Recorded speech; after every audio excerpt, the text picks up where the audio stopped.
በጣም ያንሰዋል። ለኢቢኤስ ቤተሰብ በሙሉ እንኳን ደስ አላችሁ። ኢቢኤስን ለመመስረት ኦሽን ኦፍ ሚራክልስ አይተናል።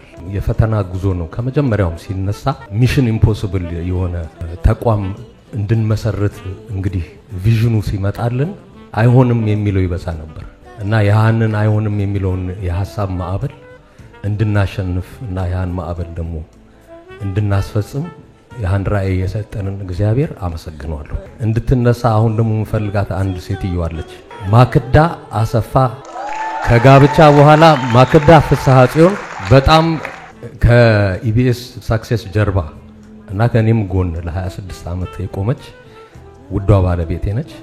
የምታዩዋቸው እነዚህ በጣም ትላልቅ ፕሮግራሞች ከጀርባዋ እንግዲህ ያለች ማክዳ አሰፋ ነች። አንዳንዴ ከጀርባ ያሉ ሰዎች አይታወቁም፣ አይመሰገኑም፣ ግን ላመሰግናት በጣም እፈልጋለሁ። እህታችን ሄለን ደሞ አለች። 15 ዓመት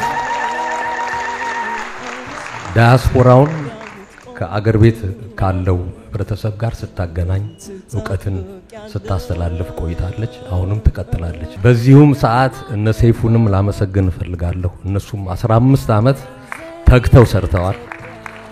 ሰለሞን ቲክቶክ እንዲሁም 14 ዓመት ተግቶ ከኛ ጋር ሰርቷል። በችግር ሰዓታችን በጣም ኃይለኛ ኮንትሪቢዩሽን ያደረጉ ሰዎች አሉ እና የኢቢኤስ ሳክሴስ በጣም በብዙ ሰዎች አሁን ልጠራቸው በማልችል ሰዎች የተደገፈ ነው።